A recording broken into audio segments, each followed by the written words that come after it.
So ఎట్లా ఉంది ఇప్పుడు ఆరోగ్య పరిస్థితి ఎలా ఉంది? ఏంటి మీ పరిస్థితి? హెల్త్ అయితే ఇప్పుడు కొద్దిగా బాగానే ఉంది హెల్త్.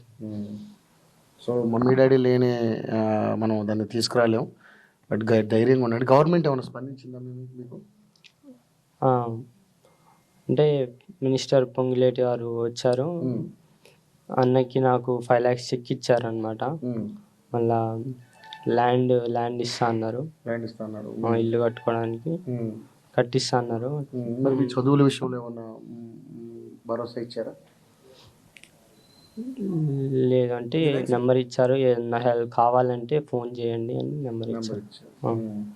సో అంటే బయట మనం చూస్తూ ఉన్నాం వార్తా పత్రికల్లో మీ చదువు అంతా కూడా గవర్నమెంట్ భరిస్తుంది అని చెప్పేసి, మీకు ఎంత ఖర్చు అయితే అంతా అని వస్తున్నాయి వార్తలు. సో ఆ దిశగా కూడా మనం ప్రయత్నం చేద్దాం. మీకు అది కావాలి, కంపల్సరీ కావాలి. ఏం చదువుతున్నారు మీరు ఇప్పుడు? నేను బీటెక్ సెకండ్ ఇయర్ ఇప్పుడు. అన్న బీటెక్ ఫోర్త్ ఇయర్. అన్నయ్య కదా చెన్నైలో చదువుతుంది? అవును. సో ఈ ఎఫెక్ట్ పడ్డ తర్వాత వచ్చారు అన్నయ్య? అన్న జరిగింది మార్నింగ్ వచ్చారు అన్న. నెక్స్ట్ డే వచ్చారు మార్నింగ్. సో ఎలా ఫీల్ అవుతున్నారు ఏంటి అసలు? నిజంగా నా కళ్ళ ముందే తల్లిదండ్రులు కోల్పోయారు. ఎట్లా ఎలా ఎలా ఎలా ఉంది మీ పరిస్థితి?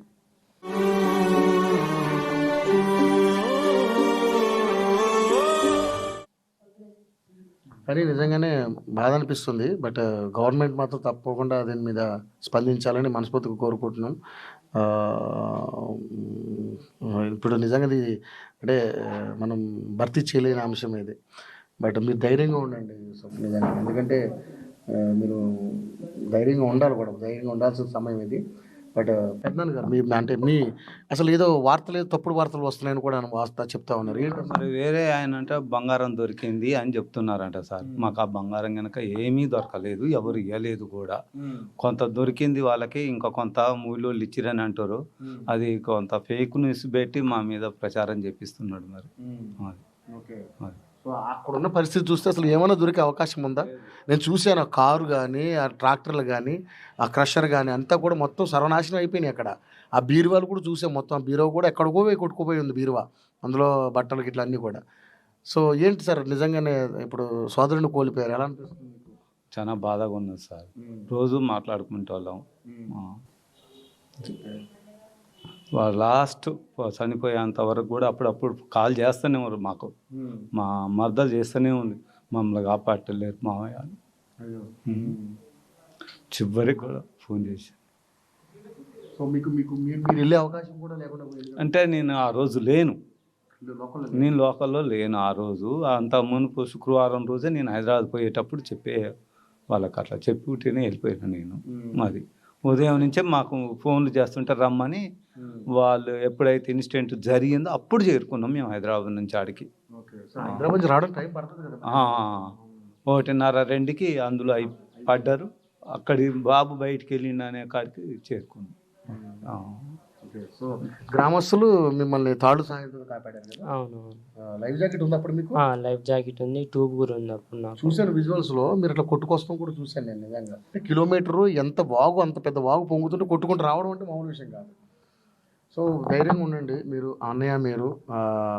మీకు తప్పకుండా గవర్నమెంట్ అండగా ఉంటుంది. ఇంకా అంటే నాకు తెలిసి ఆ నష్టపరిహారం మనం ఎవరు పూడ్చలేము దాన్ని. సో నిజంగానే ఈరోజు ఇంకా చాలామంది కూడా ఇంకెక్కడో సైంటిస్ట్ అనే అమ్మాయి కూడా, ఆమె కూడా చనిపోయారంట, వాళ్ళ నాన్నగారు ఆవిడ కూడా. సో బాధాకరమైన విషయం. ఏదేమైనా యూసఫ్ అండ్ అన్న పేరు ఏం పేరు? షరీఫ్ అండ్ యూసఫ్ మీరు ధైర్యంగా ఉండండి. తప్పకుండా మీకు గవర్నమెంట్ అండగా ఉంటుంది. ఇంకెవరైనా మంత్రులు ఏమన్నా మీకు ఏమైనా సలహా ఏమైనా సహాయం చేస్తానని చెప్పారా? హనుమంతరావు గారు వచ్చారా? విహెచ్ హనుమంతరావు గారు ఇందాక వచ్చారు, 50,000 ఇచ్చారా? ఓకే. సో మీకు ఎంత వచ్చినా తక్కువే. స్టడీ అయిపోయినాక కలవండి, జాబులు ఇప్పించేస్తా అని చెప్పిండు మరి ఆయన. ఇప్పిస్తా అని చెప్పిండు. ఇద్దరికి కూడా జాబులు రావాలి, ఎందుకంటే మనం కోల్పోయింది మామూలు విషయం కాదు. సో ఏంటి నాన్నగారితో బాగా అటాచ్మెంట్ అయ్యి? బాగా డాడీతోనే చిన్నప్పటి నుంచి ఇంట్లోనే అనమాట. నన్ను ఏ రోజు కూడా హాస్టల్ వేయలేదు మమ్మీ డాడీ. నేను మొత్తం ఇంట్లో